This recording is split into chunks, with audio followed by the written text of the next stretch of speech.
Florida Live starts now. Well, good afternoon to you. Welcome into Florida Live. I'm Garrett Weimer, and thanks for joining us on this Tuesday afternoon live on Fox Local, YouTube, and also on Fox 35 TV. It's been a busy day. We've had a lot of live events and things going on throughout the afternoon, and we've got more of that for you coming up in this next hour here. So I want to let you know some of what you can expect coming up. We are going to talk about Hurricane Melissa here in just a minute with Fox 35 Storm Team meteorologist TJ Springer, slamming Jamaica right now as a Category 5 storm, one of the strongest hurricanes on record. We're going to talk all about that again coming up in just a minute. Coming up a little bit later in the show, an Orlando mother on Capitol Hill today talking about the need for safeguards when it comes to AI chatbots. You've heard from Megan Garcia before, sharing the story of her 14-year-old son who committed suicide after a discussion with an AI chatbot. And her story, she's shared it multiple times on Capitol Hill now, and throwing her support behind a bipartisan bill that was unveiled today to try to make some changes. So we'll have more on that coming up in just a little bit. It is Playbook Tuesday. We're going to talk all about this Florida politics with Politico Florida. We're also going to look at some new poll numbers for the 2026 governor's race. And in the Tampa area, the Julio Foolio murder trial continues. We're going to take a look inside the courtroom there and really dive into what's been going on with that. But we do begin today with Hurricane Melissa, the big story, as the island of Jamaica just gets slammed with a historic storm. And I want to bring in a Fox 35 Storm Team meteorologist, TJ Springer, who joins us live now from Studio A. And TJ, I mean, expected to bring just devastation and catastrophic flooding, a lot of impacts there. And that landfall is underway. It is, Gary. Yeah, it's just so heartbreaking to see because we know the devastation that's unfolding little by little in Jamaica. And you hear the words that come from the National Hurricane Center, life-threatening, catastrophic, these horrible adjectives that are used to describe this system. And it's just really, sadly, a humanitarian crisis that's going to unfold in portions of Jamaica as this continues to work off to the northeast. TJ, some of the readings, the wind readings, it's just you almost have to do a double take, 180 plus miles an hour. I mean, you're talking strong tornado strength. Yeah, and you don't even think about the mountainous terrain, Garrett. The higher you get up, which is I'm sure where a lot of people have been trying to seek shelter, hopefully in sturdy concrete buildings. But the wind up there is well beyond potentially 200 miles per hour. And then when you factor in the gusts, it's just awful. It's just going to be, the imagery. I don't really even want to imagine what it's going to look like once we get images that will come out of western Jamaica as we progress through the next 24 to 48 hours. And as we said, it's no exaggeration to say this is one of the strongest storms in recorded history. Yeah, so true, and that's what we're going to, thankfully it has weakened some, but that's what we're going to see still, even a major hurricane as it reemerges beyond Jamaica. But you can see the eye wall right now continuing to work to the north-northeast. This is our latest advisory, 2 o'clock. The wind at 165 miles per hour, now moving north-northeast at just under 10, so certainly a little bit quicker now, which is some good news, but still just an insane storm and just unbelievable, really, when you think about it. But officially making landfall right around 1 o'clock with the sustained wind, not gusts, sustained wind at 185 miles per hour in southwest Jamaica near New Hope. That's the latest official information per the National Hurricane Center, with Melissa now tying the second strongest storm on record in the Atlantic Basin, tying the Labor Day storm that impacted Florida at 892 millibars pressure-wise behind Wilma at 882. So it surpassed Rita, it surpassed Milton, which we all know did terrible damage to the Sunshine State. So it's just really tough to think about. Now you can see as it works to the north and east, re-emerging after Jamaica, after impacting Jamaica early tomorrow morning, still as a major Category 3 hurricane, starting to work toward the Bahamas. Hurricane warnings now for portions of the Turks and Caicos, and then it's going to continue to work into the Atlantic, potentially impacting Bermuda as a Category 2 hurricane. So it's still going to do a lot. Jamaica just getting the brunt of it as we progress through our Tuesday here. Gary, it's just tough. You can see, thankfully, the wind does start to improve, dare I say, as we head through the afternoon, as the worst starts to work away from western Jamaica, southwest Jamaica, but still they have some time to go in the worst of it with the catastrophic wind, storm surge, everything that we can think of. Now, the one positive, kind of a silver lining, if you will, at least Kingston has been spared really a lot of the worst, but still the heavy rain, I'm sure, going to cause devastating mudslides and things of that nature. And of course, the storm surge and potential for spin-up tornadoes on the dirty side of Melissa. Yeah, I mean, you bring up, Kingston being spared, and that's significant because I think they say about 2/3 of the island's population kind of lives in that area. So that is certainly a good news that it is not bearing the brunt of that. But Sure. there just really wasn't anything to slow the storm down before it made landfall on Jamaica, still strengthening at that point. Yeah. I mean, it's crazy to think usually with these types of systems, Garrett, we see those eye wall replacement cycles take place, but we didn't see that. And in fact, there was still lightning strikes around the eye, which is something that you don't often see. You usually see lightning, out in the outer bands. But when you see lightning around the eye wall, when it's this strong of a system, that means that it's still intensifying. So that's the crazy thing as it barreled into western Jamaica. And going to weaken a little bit. You showed us the track of it heading into Cuba. Still going to be pretty strong though as it crosses Cuba. It is, yeah, heading into, Guantanamo Bay, heading toward Cuba. Still, it's not going to be the monster Cat 5 that it is now, but it's still going to be a major storm. So damage still for so many people. All you can say is thoughts and prayers. Hopefully people heeded the warnings. Hopefully people got into safe, sturdy structures.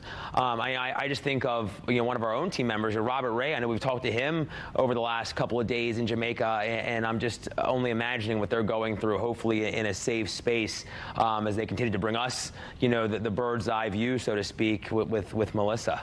Yeah, scary situation unfolding there just because of its sheer strength. And you talked about some of the impacts that the flooding, the strong winds, potential for tornadoes spinning up on the dirty side of that as well. So something that we will continue to watch throughout the afternoon as it continues to move. Fox 35 Storm Team meteorologist TJ Springer, we appreciate you joining us here on Florida Live. Thanks, Gary. I appreciate it. And we still have more we're going to get to, so we hope you keep it here on Florida Live.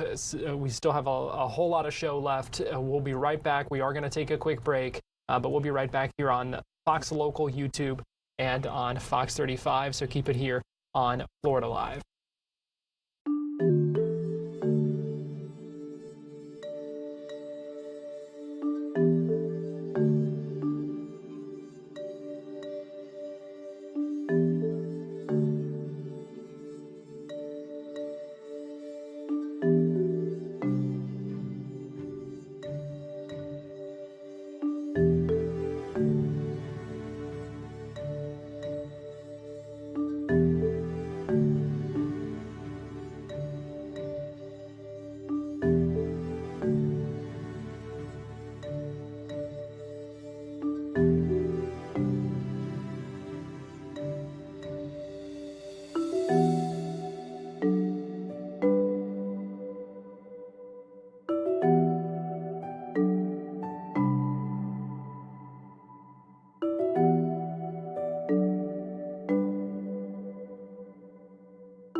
Welcome back into Florida Live. Garrett Weimer here, and thanks for joining us on this Tuesday afternoon, live on Fox Local, YouTube, and on Fox 35 TV. We are going to hear from, in just a few minutes, an Orlando mother who was speaking again today on Capitol Hill, talking about the push for safeguards when it comes to AI chatbots. This is something that's personal to her. She shared the story of her 14-year-old son who took his own life after a conversation with an AI chatbot. She was one of several parents who shared their story today, as Senator Josh Hawley from Missouri and a number of other lawmakers as well unveiled a bipartisan bill to establish some safeguards when it comes to those AI chatbots. So we're going to hear from her coming up in just a few minutes. But it is the time now where we take a look at some of our big stories in the Bay Area. It is our Tampa connection, and we go to Fox 13 senior content producer Nancy Gay, who joins us live from the Fox 13 Tampa Bay newsroom right now. And Nancy, good afternoon. Good afternoon, Garrett. We actually have some great news to share with you guys today. A little boy who was reported missing earlier this morning after he vanished last night with his family dog has been safely located. 23-month-old Jalen Johnson was found by a neighbor early this morning. We were told that Jalen's parents frantically called 911 around 6:44 this morning, saying their son was gone. The parents told detectives that they last saw their son when they put him to bed around 11 o'clock last night, and when they woke up this morning, they got up their other two children, and that's when they noticed little Jalen and the family dog were gone. The Hillsborough County Sheriff's Office said it immediately sent out 200 deputies and detectives to the scene, including canines and bloodhounds. They had their helicopter up. They had Marine units in the water, all searching for this little boy. And the agency, they were scheduled to hold a press conference this morning at 10:30. And right before that press conference was about to begin, they announced that little Jalen had been found a few blocks away from the apartment complex where he disappeared by a neighbor. Now, we were told that that neighbor brought Jalen and the dog home and eventually got him safely into the hands of authorities. Any kind of roads will not be able to withstand that kind of slow-moving hurricane with the amount of rain that it's going to bring.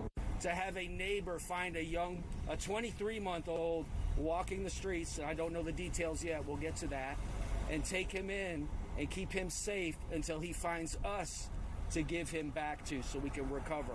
I couldn't be any happier than that.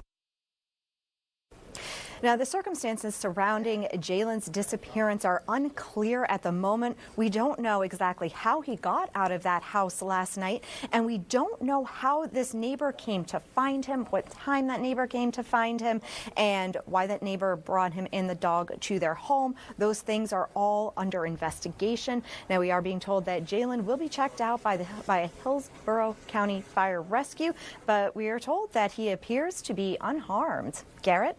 Wow, certainly good news and a lot in relief, I'm sure, after all of that. What a scary situation.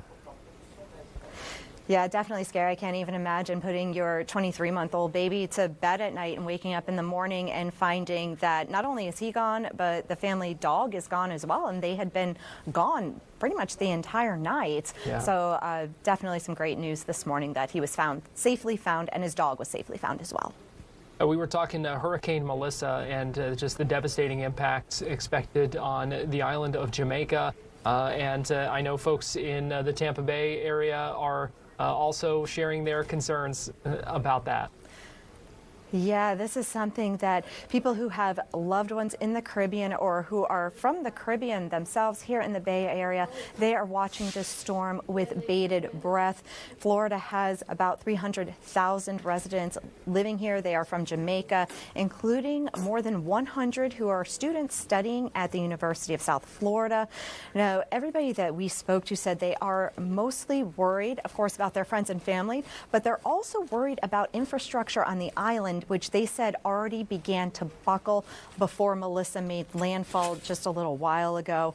Now, we did speak with one of those international students from USF. She told us that she knows her family will lose communication with her at some point during the storm. So she used the time before that hurricane made landfall to check in with her friends and family as much as she could before they all lost power. Now, outages on parts of the island did begin happening yesterday, and all 3 airports closed as of midday on Sunday. Now, the owner of the Jerk Hut here in Tampa tells us that Jamaicans are resilient and the country is built to stand up to big storms. He says his biggest concern right now is what Melissa will do to the country's roads and how long it will take to recover.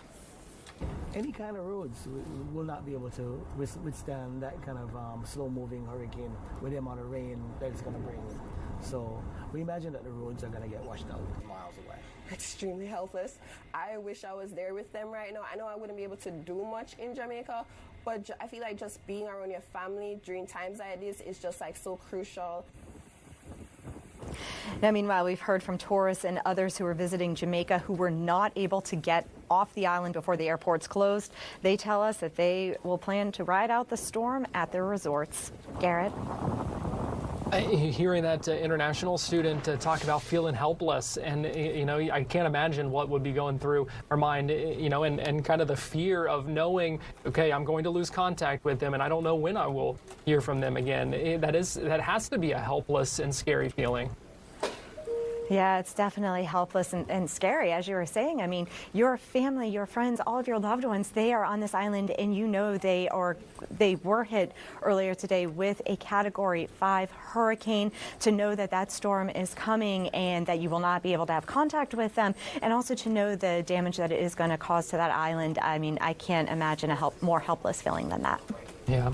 And our final story in the Tampa Connection comes to us out of Lakeland, Nancy. Yes, the feathers were flying this morning as the city celebrated its 45th annual Swan Roundup. Now, Parks and Rec staff spent the morning gathering up the swans for their annual checkup. After being rounded up, the swans will be placed in large holding pens on the south side of Lake Morton overnight, and then tomorrow morning, beginning at 9 a.m., veterinarians will begin examining the birds. Now, the Lake Morton swan population goes all the way back to 1957, when Queen Elizabeth II gifted a pair of swans to the city of Lakeland. Now, as that flock grew, so did the need for regular care, which led up to the start of the Swan Roundup in 1980. And since then, the tradition has continued each year. Now, this annual Swan Roundup is an important event that allows the city of Lakeland to monitor the health and well-being of these iconic swans, which Lakeland has become known for. Garrett? Well, they are beautiful creatures, and you gotta check and make sure they're still healthy. So certainly an important thing, because you want to see them stay around for a while. They are beautiful to see. Yeah, they are beautiful to see, and they're definitely an iconic part of the city of Lakeland. So it's so important to make sure that these birds are kept healthy. All right, Fox 13 senior content producer Nancy Gay, we appreciate you joining us for our Tampa Connection. Thank you. I want to take you now to Capitol Hill, where we learned today about the GUARD Act that is being filed in the U.S. Senate. It's being introduced by a bipartisan group of senators, Senator Josh Hawley, a Republican from Missouri, and Richard Blumenthal, a Democrat from Connecticut. And this, they say, would establish some guardrails and some safeguards for AI chatbots. One of the things it would do is it would force anyone who owns, operates, or enables access to AI chatbots to verify the age of users and also ban minors from using these AI chatbots. And several parents shared their stories of what their kids dealt with this, and many of them leading to, leading to suicide or other self-harm. Scary situations. One of the people sharing their story today was Megan Garcia. She's a mother from Orlando, sharing the story of what happened to her 14-year-old son. Here is what she said during that news conference just a little bit ago on Capitol Hill. I'm a wife and a mother to 3 beautiful boys. Last year, my firstborn son, Sewell Setzer III, died by suicide in our home in Orlando, Florida. He was only 14 years old. Sewell was a bright and beautiful boy with a gentle soul He was a great brother and an obedient son. He was a good friend and good student. His dream was to build rockets and invent holographic communication networks and play professional sports. I really believed he would grow up to change the world because he was so brilliant and he had such a good heart. But in the months prior to his death, Sewell became withdrawn and isolated. His grades started to suffer. He started misbehaving in school.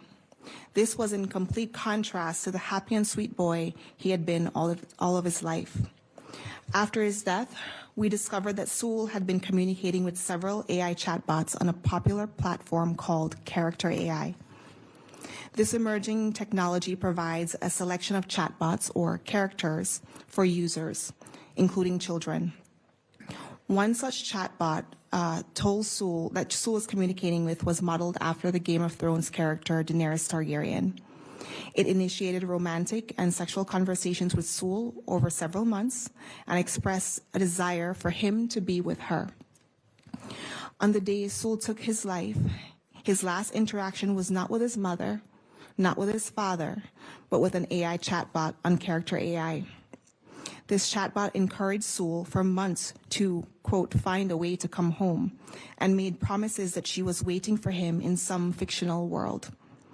When Sewell asked the chatbot, "What if I told you I could come home right now?" the response generated by this AI chatbot was unempathetic. It said, "Please do, my sweet king." Sewell spent his last months being manipulated and sexually groomed by chatbots designed by an AI company to seem human. These AI chatbots were programmed to engage in sexual role play, pretend to be romantic partners, and even pretend to be licensed psychotherapists. I have reviewed hundreds of messages between my son and various chatbots on Character AI, and as an adult, reading those messages, I can recognize that those chatbots employed cold tactics, love bombing, and gaslighting. But I don't expect that my 14-year-old child would have been able to make that distinction. What I read was sexual grooming of a child, and if an adult engaged in this type of behavior, that adult would be in jail. But because it was a chatbot and not a person, there is no criminal culpability. But there should be. Other conversations reveal that my son explicitly told various bots that he wanted to kill himself. The platform had no mechanisms to protect Sewell or notify an adult. Instead, it urged him to come home to her. It is unacceptable that a product exists where a child or anyone can talk about suicide or plan their suicide, and no guardrails exist to prevent that individual from taking his or her own life or failing to warn authorities or parents. But there is. Because there is no law requiring these guardrails, Character AI launched this dangerous, untested product, leading to the death of my son. The reality is, this company and its founders, Noam Shazir and Daniel DeFreitas, knew exactly what they were doing. Just last week, it was reported in the New York Times that while they worked at Google and were developing this very same technology, there were major safety concerns about AI chatbots and risk of suicide to users. Yet, they rolled out this product to children anyways, with Google's investment, research, and infrastructure. When you knowingly endanger the lives of other people's children for your own financial gain and your own ambition, not only is this reckless, but it's immoral. But we have seen this kind of reckless disregard for lives of children before. There are parents here today whose children have been harmed by social media, who know all too well the cost of failing to pass regulation. That cost is our children. Children need protection because it's clear that companies who are developing and deploying AI chatbots, just like social media, are most interested in profit rather than safety of kids. Big tech cannot be trusted to self-govern, and big tech cannot be trusted with our children. On behalf of myself and Sewell's dad, I am happy to be here today, and I want to thank Senators Hawley and Blumenthal for their leadership in introducing the GUARD Act, as well as Senators Britt, Warner, and Murphy for their support. We trust that As policymakers learn more about what chatbots are doing to our children, the bill will continue to be strengthened to ensure that AI companies are forced to prioritize our children's lives over their profits. Our family has been devastated by this loss. I often think back to the last time I saw Sewell. He was helping his little brother. He was such a good big brother. He was a kind kid, and he had a way of transforming people that he met. As his parents, we are empty without him. Our beautiful child is gone, and it is too late for him. But it is not too late to protect millions of children in this country. I'm hopeful that this bill and others like it will ensure a safe future for our children. We'll be right back with more Florida Live after this.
Welcome back into Florida Live. I'm Garrett Weimer, and thanks for joining us on this Tuesday afternoon, live on Fox Local, YouTube, and on Fox 35 TV. It's that time where we talk about the Florida politics, really zero in, check the pulse of what's going on in politics across the state, and there's never any shortage of good things to talk about with Kimberly Leonard, who is a Politico reporter and the author of the Florida Playbook newsletter that you can get delivered in your email inbox every morning. And Kimberly, always good to talk with you. We appreciate you joining us today here on Florida Live. Yeah, thanks so much. So we talk a lot about about statewide races, about federal races, but one of the things that you wrote about today in Florida Playbook was about local races, because there's a lot of important races that are getting some attention across the state of Florida when it comes to these local positions. Yeah, that's right. It's also an off-election year in terms of, state offices and federal offices. So that means there's not as many people voting during these elections, but there's potentially a lot at stake. I live in the Miami area. There's a Miami mayoral race that has 13 contenders in it. That's probably going to go to a runoff in December. I ended up writing a big feature piece for Politico about it, just about how wild and crazy it's all been and how it's this showdown between, the MAGA candidates and the Democrats who don't want to appear to be too much like Democrats because it's supposed to be a nonpartisan race. In nearby Hialeah, there's also a mayoral race, and this is an area of Florida where Trump has a lot of support. There's actually a street there that's named after him. And interestingly enough, it's a place where they recently gave out these checks for rebates to reduce what the city was spending and then just go ahead and give their residents the money back. So that's just a really interesting kind of local look at, things that local governments are doing, to respond to the state's call on DOGE and things like that. Miami Beach also has a mayoral race, and they've had a few things come up in terms of, really clamping down on spring break. Although the Democratic challenger in that race, I should mention, everyone is nominally nonpartisan, but everyone registers with a particular party. The Democrat in that race in Miami Beach is really running on a, anti-crime platform. So those are just a few to watch. And then there's also in Gainesville, there's a ballot referendum that's really interesting where they're essentially trying to push back on a state law that tried to take over their community-owned utilities on electric and water. So people of Gainesville are going to be able to vote starting this weekend, actually, to decide whether they want to keep control of that. So a lot of local issues at play, but really tying into what the state has done, in terms of pushing for property taxes and in terms of creating restrictions on how local governments can develop so anyone who's in these leadership positions then has to contend with either being, super on board with what's going on in Tallahassee or offering a contrast. Yeah, consequential races in a lot of ways. And speaking of consequences, you also have written in Florida Playbook about the growing consequences of the government shutdown. Today's day 28 now of this, and we're also seeing Florida leaders kind of responding to that. Yeah, look, I mean, there hasn't been a government shutdown this long before, but this time the federal government did not prepare an emergency fund to give states for the SNAP program, which is also known as food stamps. Basically, it provides, debit cards to people so that they can afford groceries. We're talking people who have very low incomes, elderly people, people with disabilities who need help paying for groceries. They receive a certain amount to their debit card every month, depending on their income, that helps them pay for food. That will not be replenished starting November 1. So it's a scary time for a lot of those folks. And to me, from talking to, state lawmakers, federal and at the federal level, everyone's nervous, about what's going to happen. We're going to see huge lines at food banks. We're going to see people go hungry. We're heading into the holidays, and so it just is very stressful for a lot of people. State Democratic lawmakers wrote a letter to the DeSantis administration today saying, can't we do some kind of an emergency action? Other states have done that, but it's clear that the federal government won't be providing reimbursement for that. So everyone's kind of on edge right now to see, is Congress going to pass something quickly? Are they going to be able to move, or are they just going to continue this standoff? So that is coming up this week, and people are very nervous about it. So what's next in Florida politics? Kimberly, what are you watching, and what should we watch as well? Well, I've been making calls today to several different local leaders, especially where there are a lot of Jamaican Americans who live. Here in Florida, we have 300,000 Jamaican Americans in the state. So they will have family, they will have friends affected by Hurricane Melissa, which is, making its way through the island nation now. And so just talking to a lot of officials, and I'll be writing about this in Florida Playbook, about the preparations they're making. Obviously, they're, very upset, but they are looking for ways to help and really pulling together as a community. So we're learning a little bit about how people can donate supplies. Here in Florida, we obviously know what it's like to go through a hurricane, and we have a lot of experience with it. And so there are just folks who would like to see the state lend a hand, or even local communities, and just giving out donations and so forth.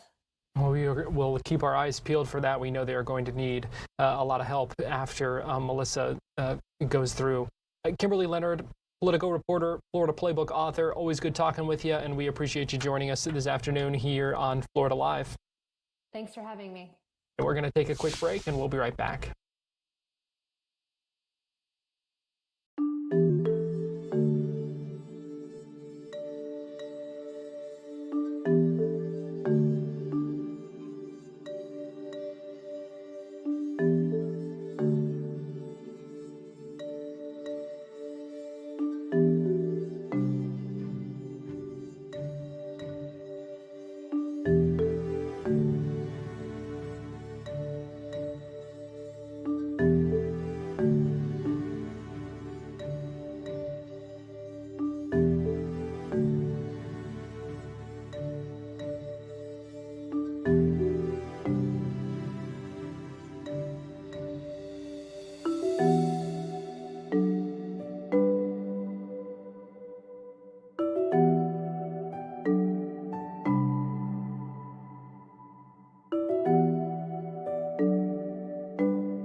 Welcome back into Florida Live. I'm Garrett Weimer, and thanks for joining us on this Tuesday afternoon, live on Fox Local, YouTube, and on Fox 35. There is a high-profile trial going on right now in the Tampa Bay area, getting a lot of attention, and it's the state of Florida versus Alicia Andrews. This is regarding the alleged murder of Julio Foolio, the Jacksonville rapper who investigators say was gunned down in potentially a gang rivalry. A lot of things at play in this trial, and so we want to bring in someone who has been following this and can get us up to speed on what's been going on inside the courtroom. So we're going to bring in A.V. Perez, who is a legal analyst, with at AV to the 7th Power. Does a lot of live streaming of these trials, and AV, we appreciate you stepping out and joining us here on Florida Live this afternoon. Yes, absolutely. Thanks for having me. What an intense trial. We are on day 5 right now, and the state is about to wrap up this case. It really stems from Youngin Ace and Julio Foolio, a local Florida rap rivalry that has garnered so much attention on YouTube. Julio Foolio was only 26 years old before he was gunned down, and both of these young men had large followings on YouTube. So what we are seeing in the courtroom is the first of 5 defendants charged with Julio Foolio's death. The young lady that is in court today, her name is Alicia Andrews, and she is being charged with murder in the 1st degree and conspiracy in the state of Florida. And as you can see in that video, this is how Julio Foolio was gunned down. And this was happening in the Tampa Bay area, but a majority of these people that were involved actually drove down from the Jacksonville area.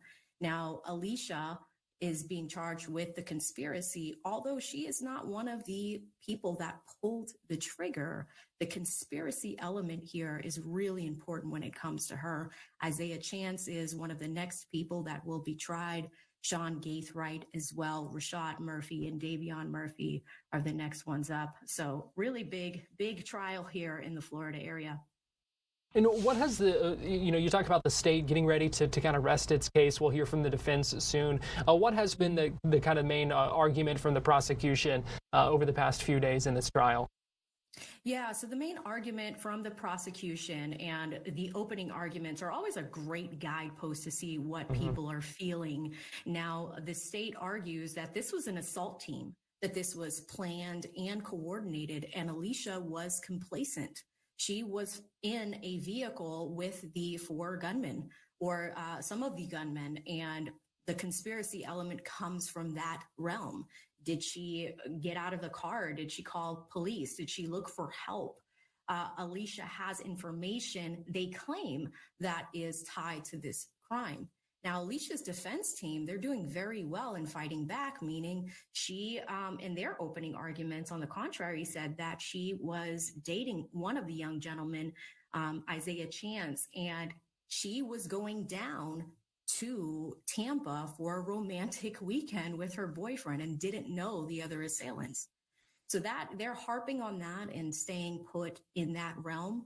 Now, what you'll notice in all 38 witnesses that the prosecution team has already brought up, anytime the defense team comes up and performs a cross-examination, they're staying firm on, do you know, Alicia, does this have to do with anything that has to do with Alicia? They're tying Alicia's involvement to this case very, very closely with anything that the prosecutors have brought up. So far, the court of public opinion shows that there are not a lot of large ties to it. Some key pieces of evidence that have come up are Alicia sending some damning text messages to a girlfriend in 2021 saying that she wanted Julio Foolio to die. So that is one big piece of evidence that they have against her. But in addition to that, did she leave at any point in time? Because the prosecution is really pointing to the fact that Julio Foolio was almost hunted down.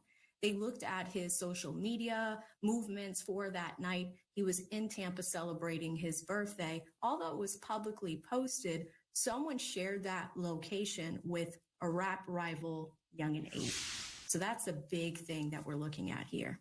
You know, and many of our viewers will remember seeing this video and just, you know, kind of how jaw-dropping it is to kind of see how things kind of went down with this. But you know, you mentioned Alicia specifically, obviously, who is the defendant on trial here, and the defense kind of pushing back on some of these things. What do we expect from the defense's case in the coming days? Yes, so I think they're really looking at Alicia Andrews' potential innocence, because with the conspiracy, she's the first of the 5.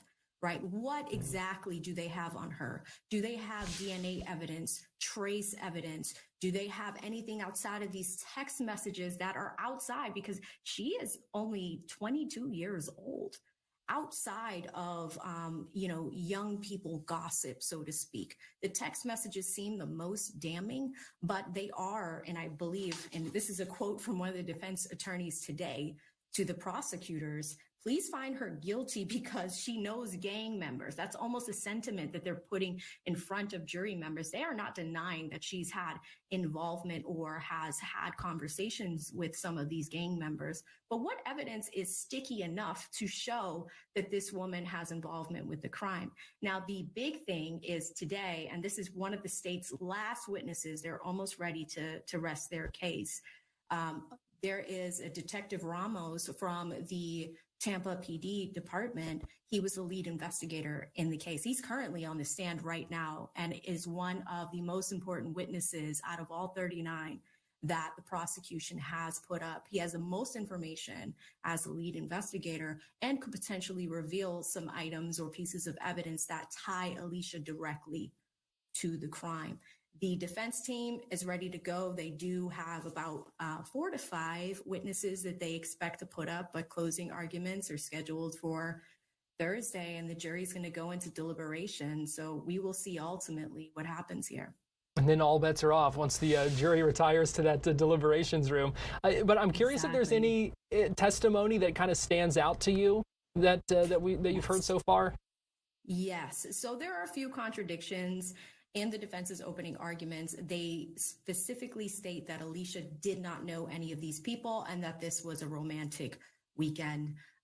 You know, we have seen a few pieces of evidence that show contradictions to that. About an hour ago, actually, we just heard from another detective from the Tampa Police Department who conducted a Cellbrite analysis and was able to extract things from Alicia's phone.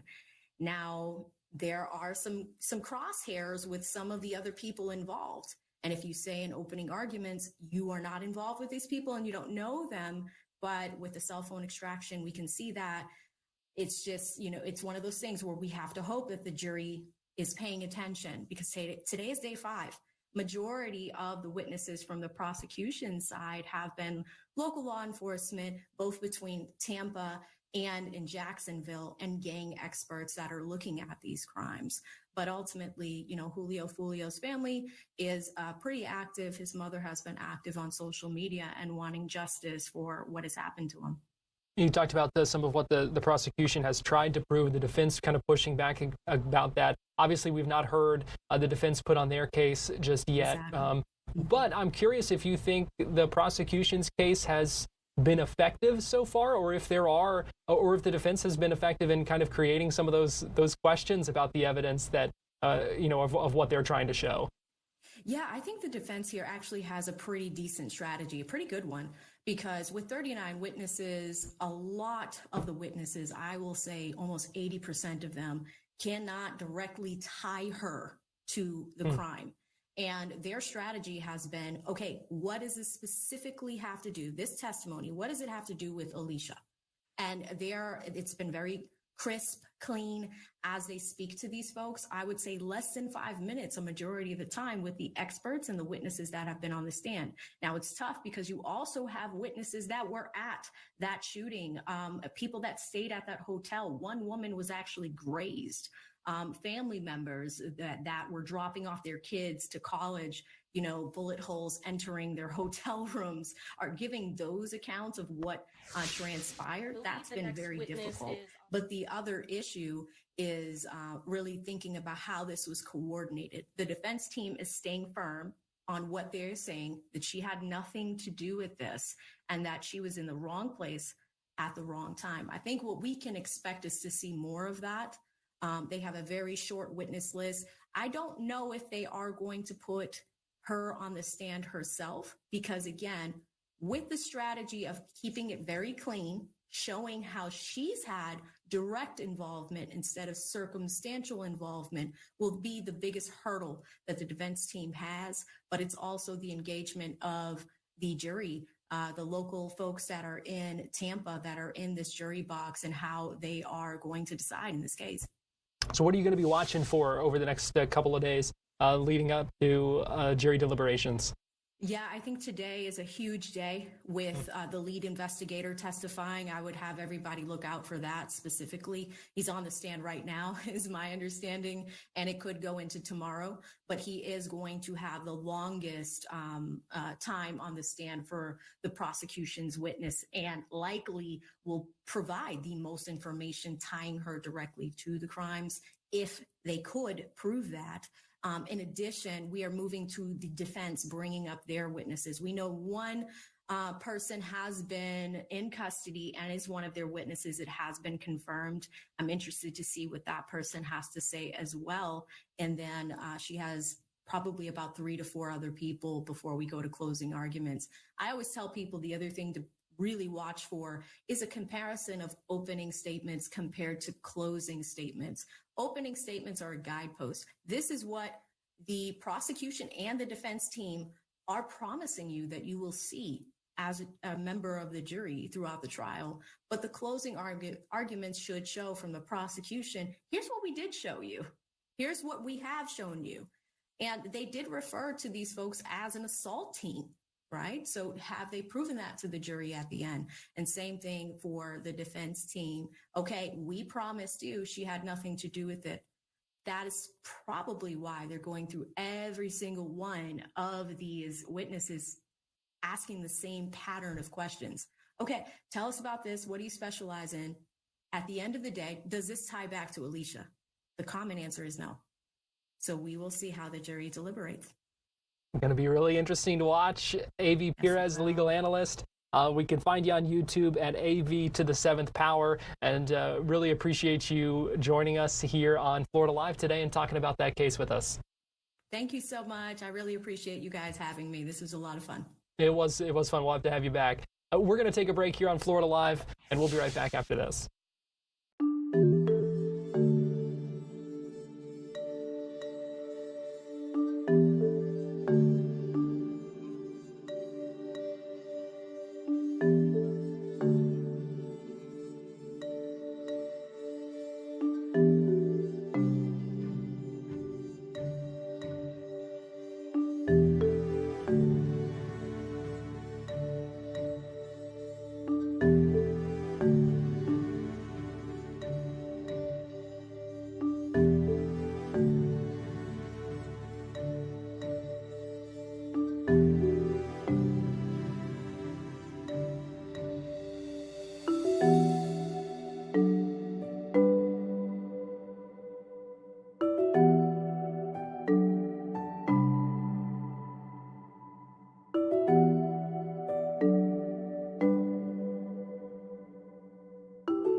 Welcome back into Florida Live. Garrett Weimer here, and thanks for joining us on this Tuesday afternoon, live on Fox Local, YouTube, and on Fox 35. An interesting new poll from the University of North Florida's Public Opinion Research Lab today, looking at a hypothetical head-to-head matchup in the 2026 governor's race. Let me give you just a brief look at some of these numbers, putting a potential Casey DeSantis against David Jolly, or Jerry Demings and Byron Donalds against those two candidates as well. What you're seeing is very similar numbers at this point, regardless of the Republican candidate, regardless of the Democrat candidate. And so one of the things I talked about earlier today on Fox 35 News Plus with John Hanley, a UCF political science lecturer, is whether it matters who the candidates are in this day and age when we are very divided by party. And here's what he said. Well, I think, this comes down to a pretty basic Democrat versus Republican, blue versus red situation here. The voters don't necessarily know a tremendous amount about each of these individual candidates. They might not know in other parts of the state that, Jerry Demings is the mayor of Orange County and what that means. But they're looking at who's the Democrat, who's the Republican, and they're having essentially the same reaction to each, and that's being borne out in these polls. Is that to be expected at this point when we're talking about, a year out from this, or kind of what are we looking at? Yeah, I think, these are not well-known figures outside of political circles. Casey DeSantis does the best. She probably has the most name recognition as the spouse of the current governor. But who knows who Byron Donalds is unless you're, watching a cable news regularly or a program like this. People in other parts of the state don't know who Demings is. People might not know about David Jolly and his background. And so those personal factors don't work in as much. Maybe 20 or 30 years ago when partisanship mattered less, the individual traits or personalities of candidates might have mattered more. But now the voters are a little bit more polarized, and the parties are better defined as conservative and liberal. And so these are the expected results that we see. To that point, because these really are kind of party line numbers here. Does it matter who the candidate is when you're, or does it just matter whether there's an R or a D beside your name? It could matter. You'd need a decent amount of scandal or coverage of someone's negative traits to put that into a closer race. Or I think if we were looking at a significant, disruption, economic difficulty in the country, then those kinds of factors could play in more. You look at other questions in the poll and they talk about the costs of living and jobs and a few other things.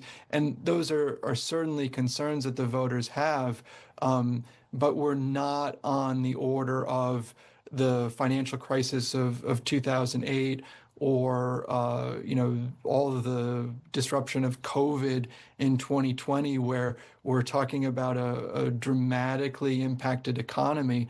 And so with things kind of on the level and assuming that the candidates are reasonable candidates, that there's not, terrible skeletons in their closets, we'd imagine it to kind of look like this. Yeah, and you see some of the top issues, the top concerns of Florida voters or likely voters also found in this poll: housing costs, property insurance, property taxes, economy and jobs, and political division and polarization. Those are your top five, but not surprising that some of those affordability issues are the top of the list. That we have seen that from several polls now, looking at the top issues for the upcoming elections. Well, thanks for joining us. We're out of time here on Florida Live, but we hope you join us. We start our live streaming at 11 a.m. as soon as GDO Extra wraps up. And if you're watching on Fox Local right now, you can stay tuned for Fox 35 Weather Plus, which is going to have more coverage as we continue to track Hurricane Melissa across Jamaica.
Alrighty, hi there.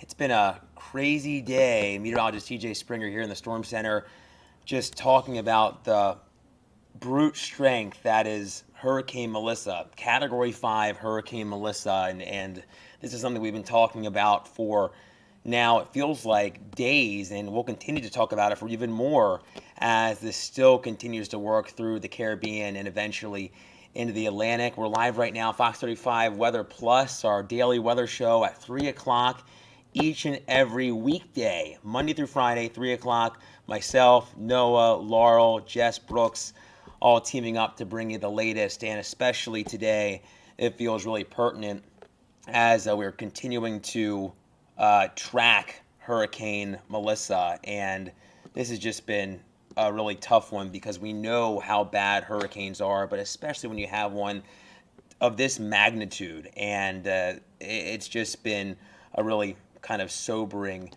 situation for us here. This is the latest. You can see it's continuing to move through western Jamaica. Now, the good news is we continue to see the potential for at least a little bit of weakening, and I do think that we are going to see that trend at least continue for a little bit here.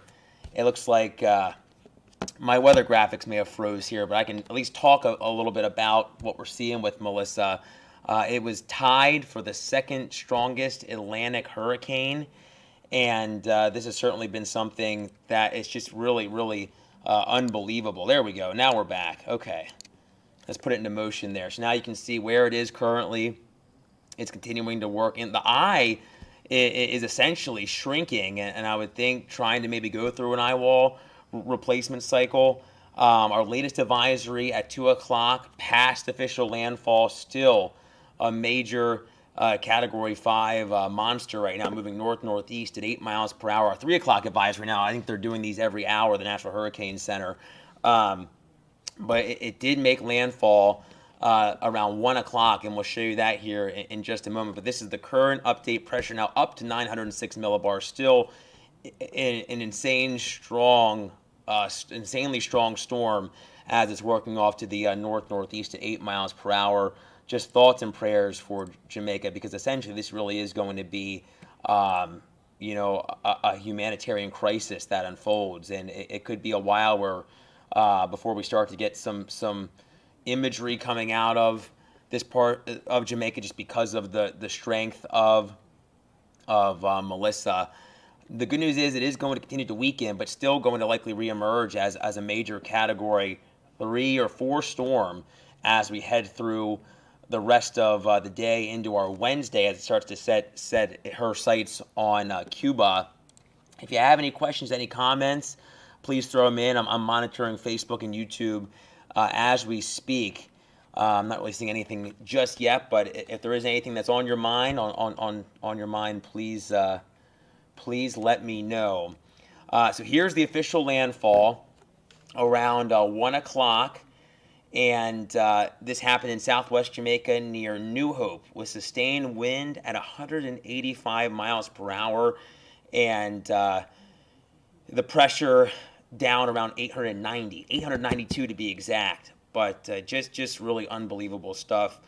I know I probably echo every single meteorologist, but you know, for us here in Florida, we're no stranger to hurricanes. But when you talk about a storm of this magnitude, it just gives you a pause because you think of the devastation that's unfolding, whether it be from the catastrophic wind, the mudslides in the mountainous terrain of Jamaica, and you think of the mountains, you know, up there. The wind's even stronger, beyond 200 miles per hour. The higher you get up into the atmosphere, the stronger the wind is. There's no friction from the land. So that's where a lot of people I know, I'm sure, we're trying to seek shelter, seek refuge, hopefully in sturdy concrete buildings.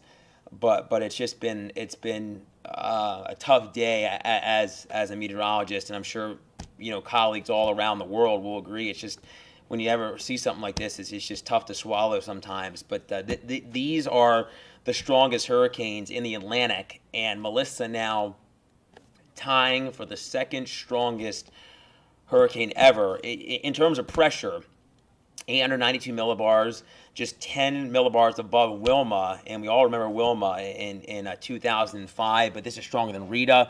Of course, just last year, all the devastation with Milton, it is stronger than Milton. And Milton was just as bad. You know, we had a Category 5 Milton moving toward us here in the Sunshine State. So certainly an unbelievable storm. And it actually, in terms of landfalling hurricanes, it does tie the strongest landfalling hurricane. And that's a tough pill to swallow as well. It's just really a monster storm. Now, the latest track,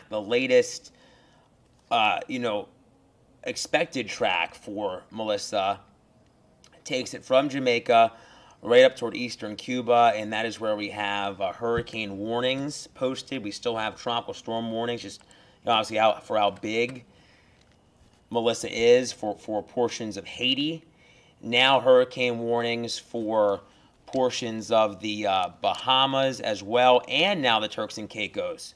From Cuba, it's still likely going to be a Category 3 storm, and then it continues to work off to the north and east into the open Atlantic, then setting sights on Bermuda. And Bermuda, it could still be a strong storm, maybe not a major hurricane at that point. But let's go back in here, and we can show you how it plays a role in Bermuda. So there's Bermuda, and could be closing in on Bermuda as a Category 2 storm before weakening to a Category 1 hurricane late in the work week, finally heading into the North Atlantic as a tropical storm this weekend. So we're still going to be talking about Melissa even into this upcoming weekend. We still have a ways to go.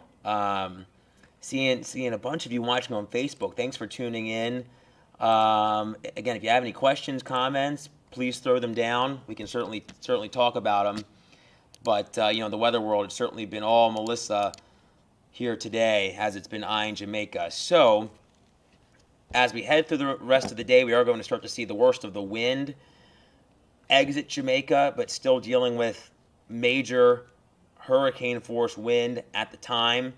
At this current time, this all starts to work to the north and east, back over the Caribbean as it heads up kind of closer to Guantanamo Bay, as likely a Cat 3 or Cat 4. It'll be interesting to see how much it weakens, but at least right now, really no big signs of any sort of crazy weakening just yet, because it's moving a little faster. Myself and Noah were just talking a little bit about that before our weather stream. It's picked up a little bit of speed now, so that's good news in terms of the time it spends over Jamaica. But the quicker it gets over water, the quicker it can try to maybe intensify a little bit once again.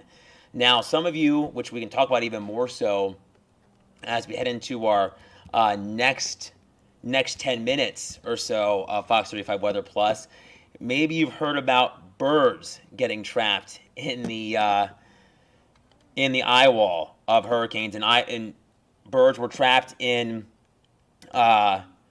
Melissa. That was on record by the hurricane hunters. So we'll talk a little more about that. We'll be taking a quick little break, a 2-minute break on Fox Local coming up here in just about 45 seconds. But if you're watching on Facebook and YouTube, you can throw in any questions or comments you may have, anything that's weighing on you, whether it be related to Melissa or not.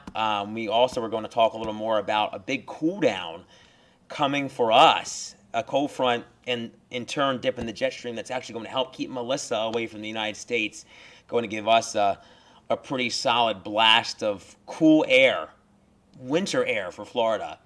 So we'll talk a little more about that coming up as well. But we'll leave you on Fox Local and Facebook and YouTubers.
Coming together to help Jamaica after dealing with something like this, and relief efforts and everything that comes after a natural disaster.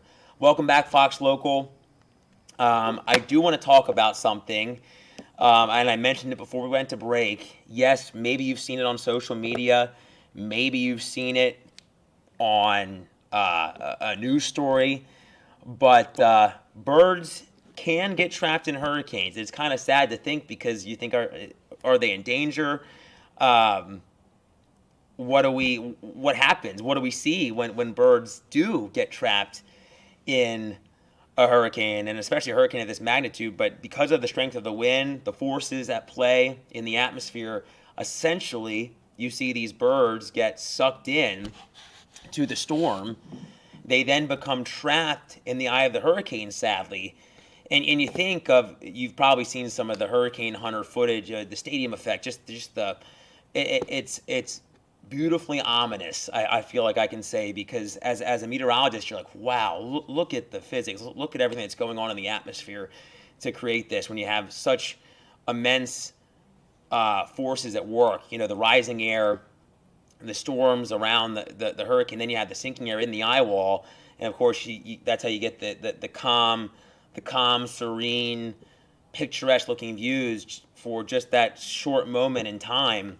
But the birds get trapped in the calm eye, and once they're in there, they can't escape because of the violent wind around the eye. So essentially, the birds are subject to just kind of seek refuge in the eye, sometimes traveling hundreds of miles in the calmness of the eye until they can either escape as maybe the eye wall starts to go through a cycle, or the storm makes landfall and in turn starts to weaken and the birds can get out. But it's just crazy to think, yes, birds can in turn get trapped in the eye wall, the eye of a hurricane, or trapped within the center of a hurricane.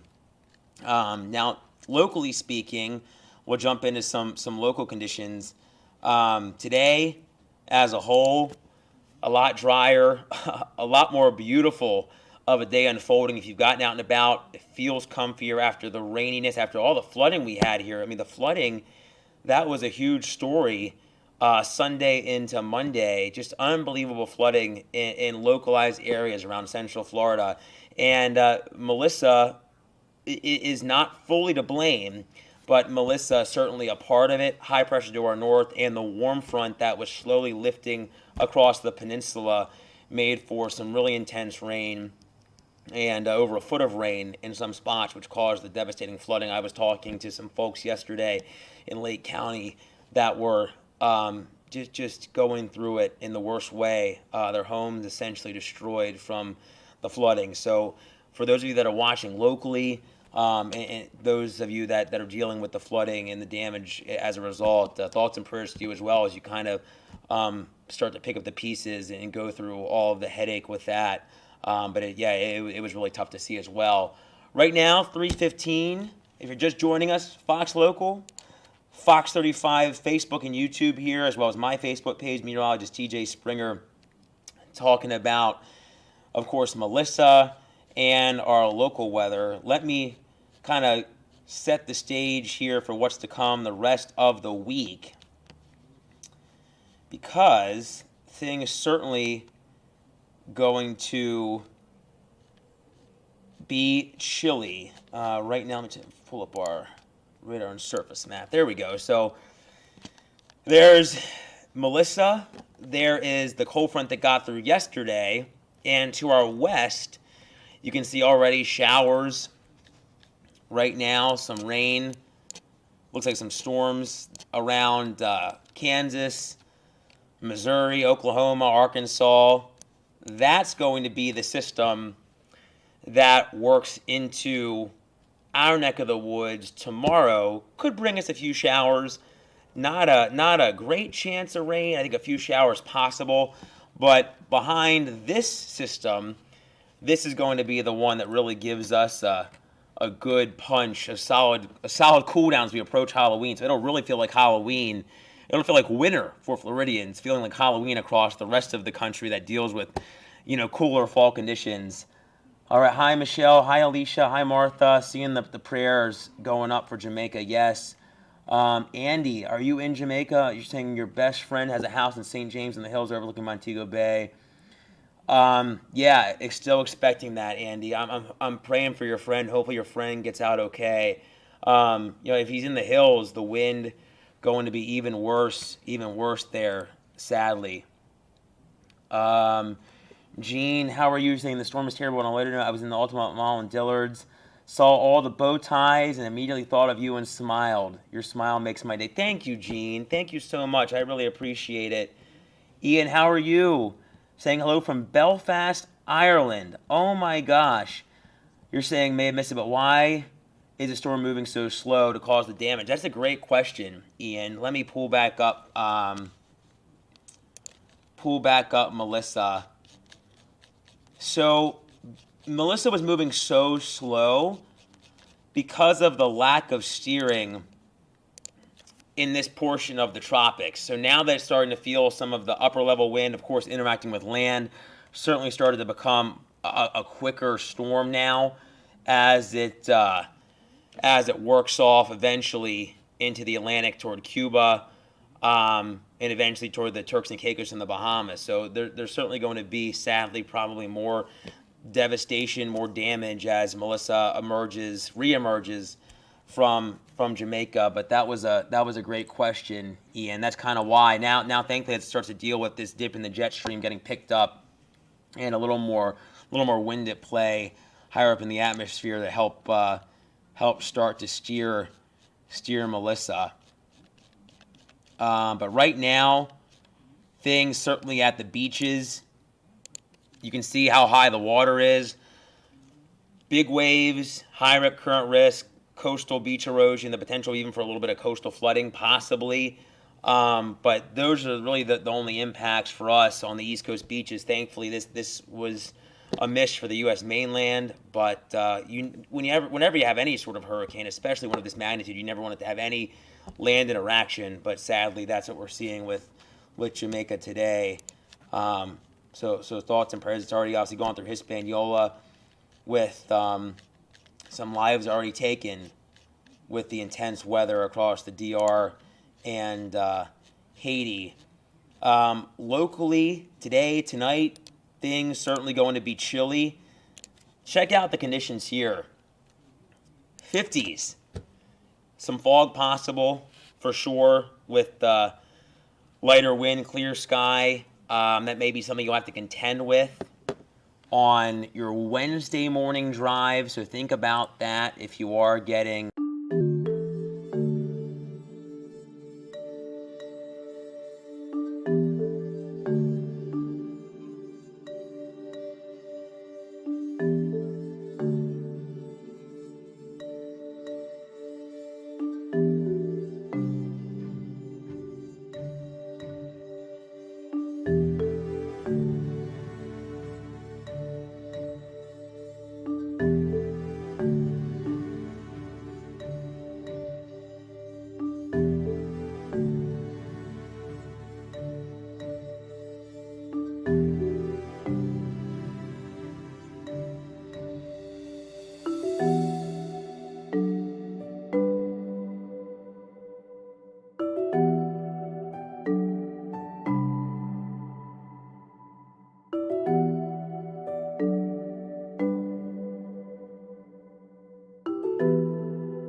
dealing with any damage by the flooding. So thankfully, this is not going to hit us in Florida, Dawn. So this is going to move up closer to Cuba, the Bahamas, the Turks and Caicos, and then work off toward Bermuda as we progress through late this week. So this is not going to impact us in Central Florida, Dawn. Just some good news there as the water hopefully has receded in Titusville. I'm sure it's high and still in some places. Yesterday I was seeing it in Lake County, northern Brevard County around Titusville, the hard-hit spots from the flooding Sunday into Monday.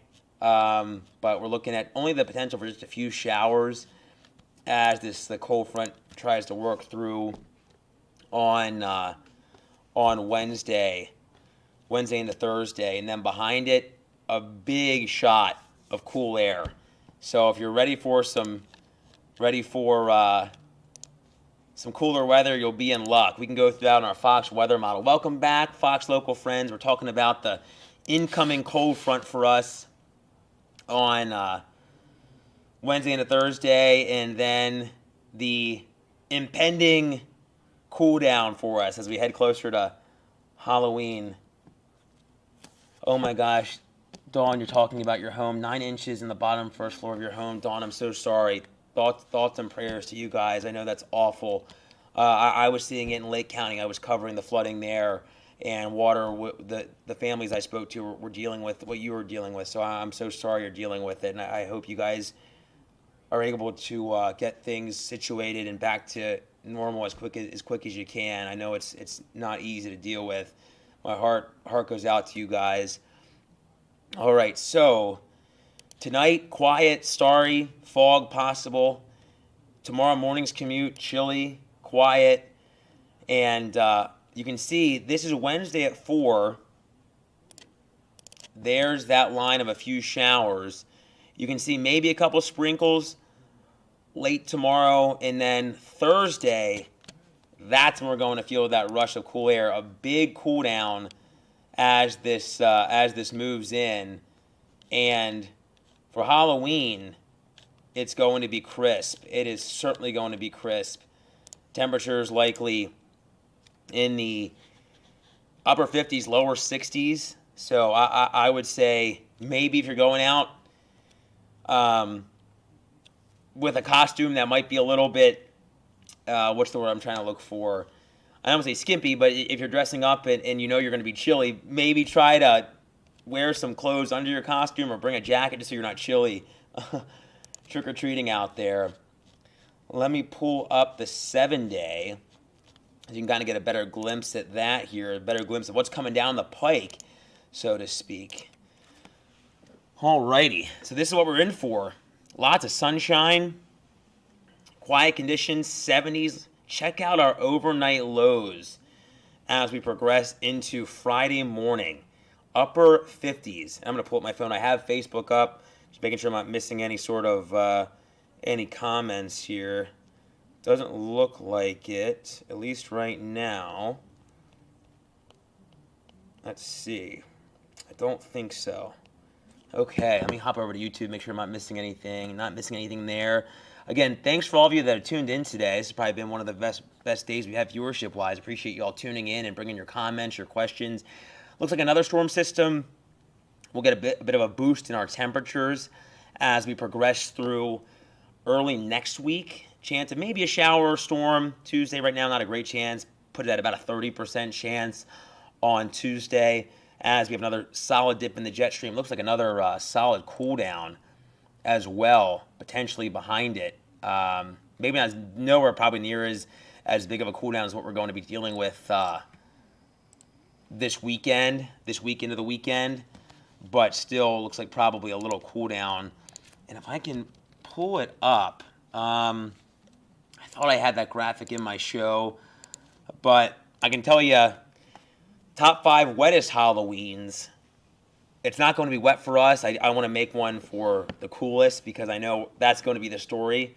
It's going to be a January-esque Halloween in terms of our average temperatures, but these are the wettest Halloweens back in 1958.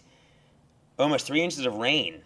Now, on average, we see around 3 inches of rain in October, so you can only imagine getting that kind of rain just in one day, and obviously with us dealing with all the rain that we've seen this past weekend into early this week, we've already surpassed that for so many locales, so many neighborhoods that dealt with the flooding rain. Next up, 1997, an inch and 74 hundredths on Halloween. 1969, an inch and 14 hundredths. And then back in 2011, saw just about an inch and a tenth, a little less than that, back in 1965. So, thankfully, not dealing with rain. So many of us need to dry out, but looking a lot better. Beautiful, beautiful trick-or-treat weather as we progress through the end of the work week. But if you're out there, I know a lot of neighborhoods, do block parties, things of that nature. I'll be bundling up. I know probably many of you will as well. So that would probably be a good idea. Dress accordingly on October 31st, especially if you're going out late in the night for maybe any sort of get-togethers or Halloween parties, things like that. But I appreciate all the comments. Thanks for weighing in. Thanks for the questions that you all have had. And be sure to join Marlisa at 4 for the 407, our brand new show at 4 o'clock. And then Noah will have the latest on Melissa at 5 and 6. And I'll be back on at 8. And then Noah will be on at 10 and 11 for all the latest, of course. After baseball. What am I saying? After the World Series. Which could be 20 innings again. After the World Series, yeah. That's right, because I actually fell asleep during it, and I woke up, and I'm like, look at the innings. Oh my gosh, yeah. So hopefully, if you're still up, hold on, and you'll get the latest after the World Series. But be sure to join us at 5 and 6, and we'll see you. We'll see you tomorrow. Stay safe and have a great night. Good rest of your day.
Special needs plan. These plans have a $0 monthly plan premium. Most plans include the Humana Healthy Options Allowance. Get over $1,000 a year. That's $85 a month to help pay for covered over-the-counter items like vitamins, pain relievers, first aid supplies, and more.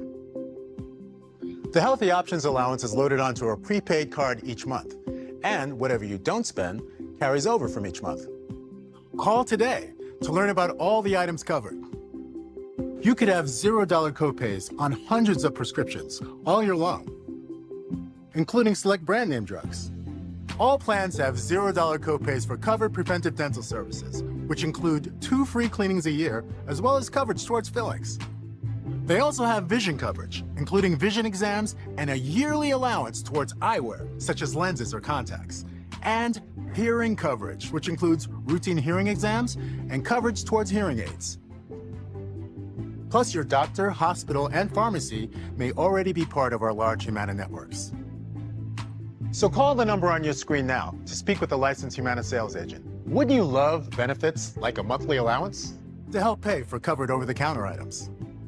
So if you have Medicare and Medicaid, call the number on your screen now and speak with a licensed Humana sales agent. If you're eligible, they can even help enroll you over the phone in a Humana Medicare Advantage dual eligible special needs plan. And remember,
$900-0658.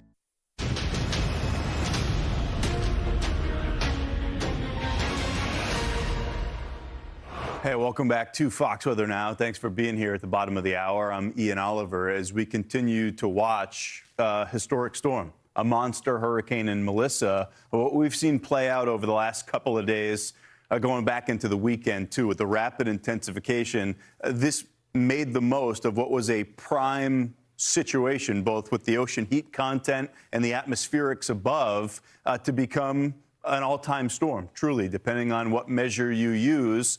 For minimum central pressure, we're up into the top 3 in the Atlantic Basin. For landfalling, the winds at landfall, at least, this is up at the top, tied with a couple in Dorian and the Labor Day storm back in 1935. 3 p.m. advisory on Melissa Winds are at 160 miles per hour. You notice its motion north-northeast at 8 miles per hour. It did make a little bit of a jog to the right over the past half an hour to 45 minutes. That will bring this inner core a little bit closer to the gentleman we've been talking with. Let's check in with him, our correspondent, Robert Ray. He's been live out in the middle of all the action. Robert, any update since we last spoke? I know that the winds were starting to pick up. It looked like the rain had gotten a whole lot heavier, too.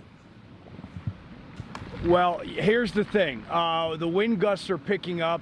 And about 10 minutes ago, a really serious one came through, and we did see some flying debris in the wind. That's why I've put the helmet and the glasses on. I just do not trust it. And I'm going to pull my cell phone out, guys. I had it here because we're connected to the Starlink, and I wanted to see if I could keep and maintain the cell phone to the Starlink. That's the only way that we're getting service out of here right now is via Starlink on Wi-Fi for the phone. That's how I'm talking to you, and that's how we're getting this transmission out, Ian. But yeah, indeed, this is picking up.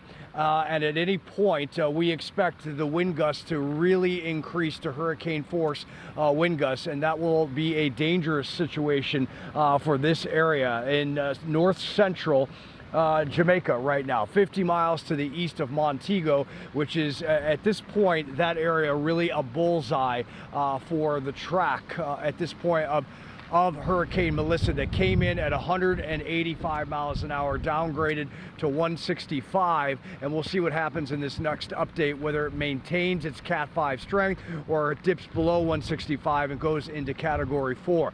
But, you know, you can see some of the vegetation starting to move around, and the rain and anything that comes down off of this mountainside, vegetation or parts of a structure. It could be a tiny leaf. If the wind gust is big enough and it hits someone, even in the cheek, believe me, it can cause issues. Again, that's why the glasses and the helmet. Not trying to exaggerate this at all, just trying to be safe. And that is why the team right now doing an incredible job, Jared Maloney and Pete behind the lens, tucked into this garage and keeping everything safe, scurrying around, trying to get our shot up on Starlink, which we hope we can maintain, but you never know. It might go down with the cloud cover and these winds, so we're gonna have to see. Power is out and so many areas across the island. Latest numbers are upwards to 50% of the island of nearly 3 million people. Also, 25,000 tourists hunkered down in these hotels and resorts in Montego, again 50 miles to the west. Katie Byrne, our correspondent in Philadelphia, great person, sent us a bunch of information from a press conference that she was watching because we don't have access to that. And we've also have a lot of roof damage across the region. The emergency commands for Jamaica is set when they can to go up in the air and on the ground to assess and help and get people out of harm's way, but that may be an issue based upon the damage. So there's a lot of moving parts and some big wind gusts right now. This is what happened about 20 minutes ago, and here it is starting up once again as the rain kind of whips. And by the way, power lines, I don't know, Pete, if you could just completely zoom out. We want to show the power lines if we can see them. Some of these wires may collapse and we may hear pops from transformers, but the power lines in this neighborhood, the actual poles are concrete. I don't think we're going to have an issue with those falling, but we may see the wires pop. That is a concern. Now, you know, what happens after this passes and heads into the Caribbean Sea toward Cuba and Turks and Caicos and the Bahamas. The communication and the power will still be an issue. We hope that Kingston to the southeast capital, about 1 million people, can maintain their power, or at least some semblance of it, and also maintain cell phone service. That will be a huge help for the aid afterwards and how to get to some of these affected places. Also the Kingston Airport, we hope that stays online. Montego Bay Airport, I just don't foresee that airport being in good condition, unfortunately, just because of the strength and the circulation headed toward there right now. We will be in this for many hours ahead as it treks to this part, this northerly part of Jamaica, the island, the meandering aspects of Melissa over the course of the past week, and really just coming ashore historically several hours ago. Ian? Yeah, Robert, we're just taking a look at the structure of this, the overall wind field. It looks like the center is maybe just south of due west. It's just about a beam to your location. And you're something like 32, 33 miles away from the center of that core.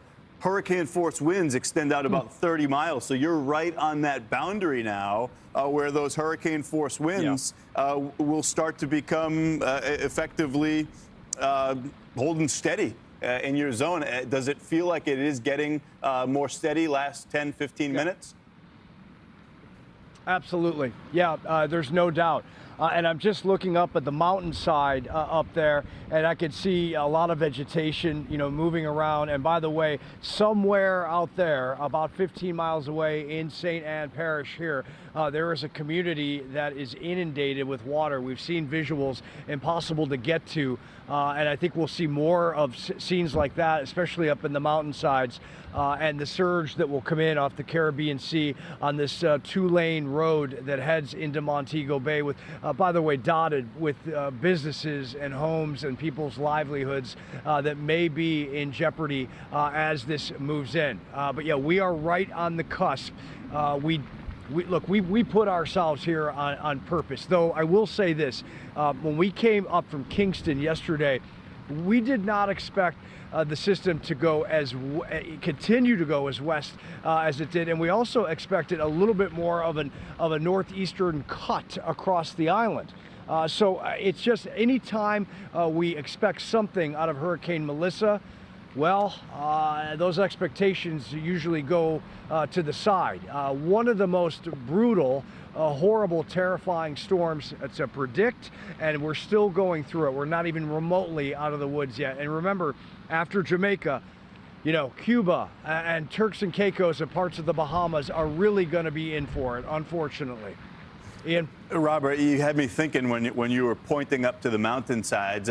I know it's kind of a sin to compare tropical systems because they're all unique and they all present different hazards, at least to different levels. But I'm thinking back to Helene last year, and we were talking about how that was truly two separate storms. What was happening at sea level, the coastal impacts down in Florida, everywhere in between. But then when you got up into the high terrain, a completely different scenario. What we're seeing with Melissa, with the terrain as it is on Jamaica, it's both of those things in a much, much smaller proximity. Did you see folks that maybe live in some of those communities higher up where we were expecting winds that were 20 to 30% higher, actually moving lower to hide from the wind in a safer place, a little bit lower elevation? That is a great question. It really is. And, you know, the thing is, I think there was some misunderstanding of how the storm would work. I think most people thought, oh, well, let's get it to higher ground.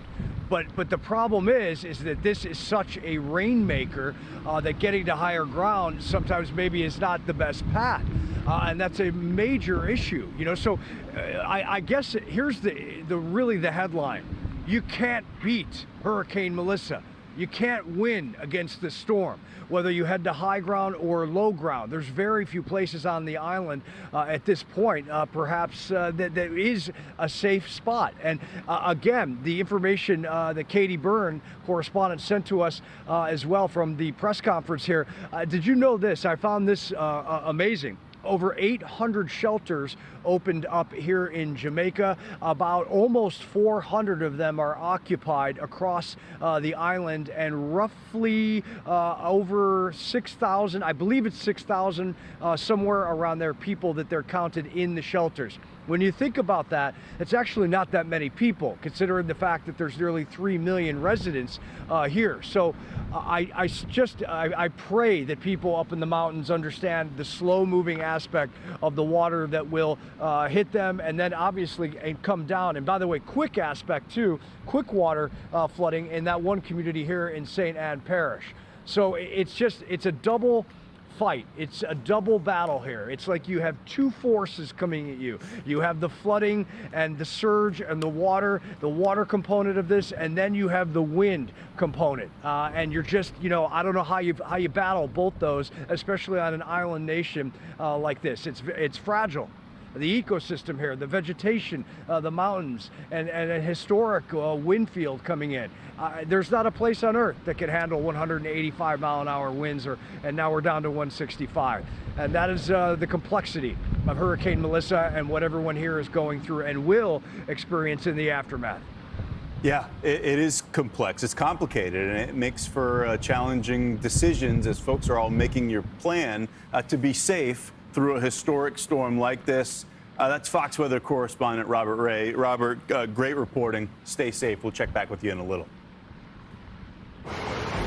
Jamaica is riding out Hurricane Melissa. This is a Category 5, again, an all-timer, making history as the strongest storm on record to hit Jamaica, or anywhere in the Atlantic for that matter, by measure of maximum sustained winds, 185 at landfall. That's the scene over in Kingston, which is displaced from the core of the storm. The worst of it is in the western part of the island, and you see how much rain pounding those areas, tropical storm conditions, devastating impacts unfolding across the island. We'll have much more on Melissa when Fox Weather returns.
Welcome back.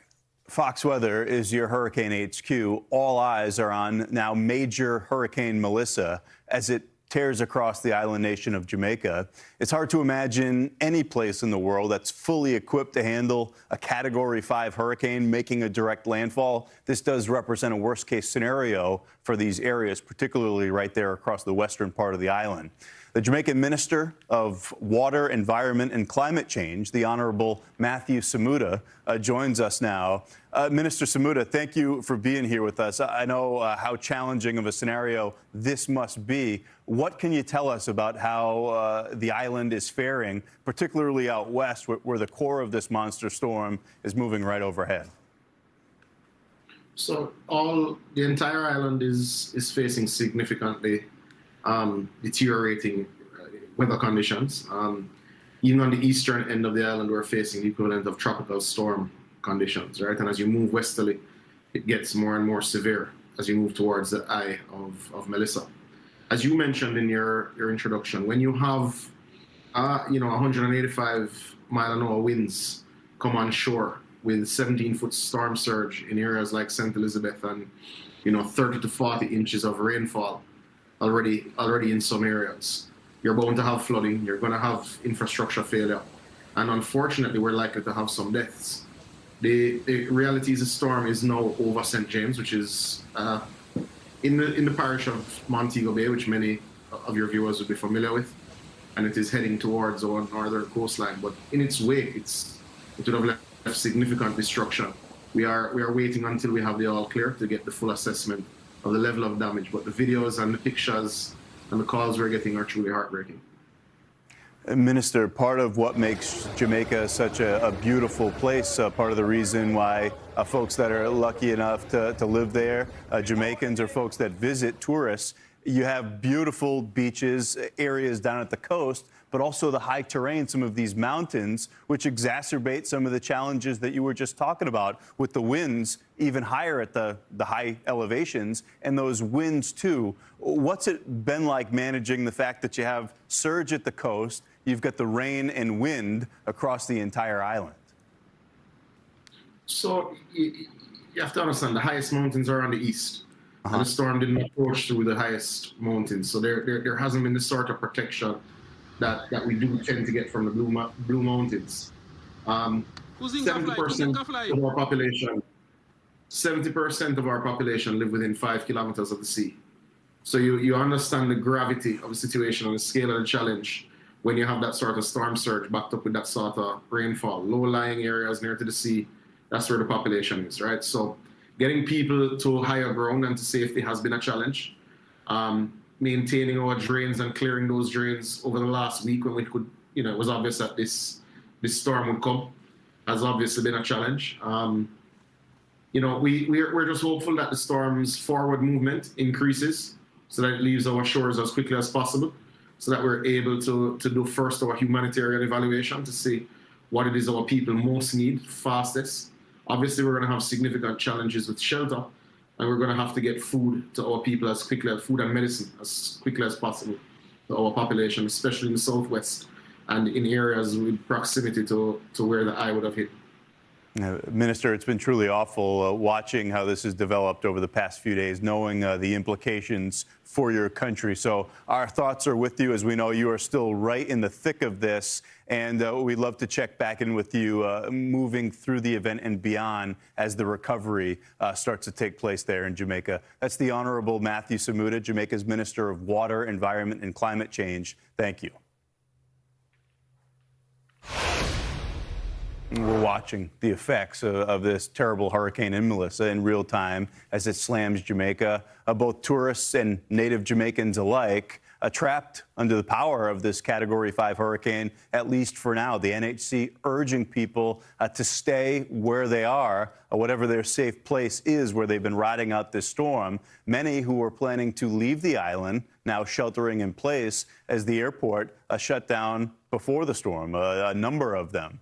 Deborah Shields is one of the visitors trapped now in Lucia, Jamaica, and she joins us from there. Deborah, this is off to the west of Montego Bay. This must be a terrifying experience for you and your group. I was reading about your story. I know you're a Houstonian, familiar with tropical systems, but what's it like when you're away from home? You're not even in your home country, and you're watching a historic storm approaching. It's really scary. I know people are like, you're from Houston, you're familiar with hurricanes, but it's a lot different because we're in a Caribbean island, we're surrounded by water. This one feels completely different from the worst hurricane I've ever experienced in Houston, which was Harvey. This feels completely different. Yeah, well, when you're mentioning the name Harvey, and this feels different, we mentioned it's historic for a different reason. What's that like when you're staring down a Category 5? At what point did you realize, hey, we might be stuck here. We have to figure out a plan to stay safe? So Saturday, when we all came from the spa, we started getting cancellation emails of everybody's flight canceling, and we all came in on different airline carriers. And we were like, what do we do? So we started calling around. We were making phone calls. We were on the internet trying to book different flights, and we couldn't find anything. No matter the price, we were willing to pay it. We just want to get out of here.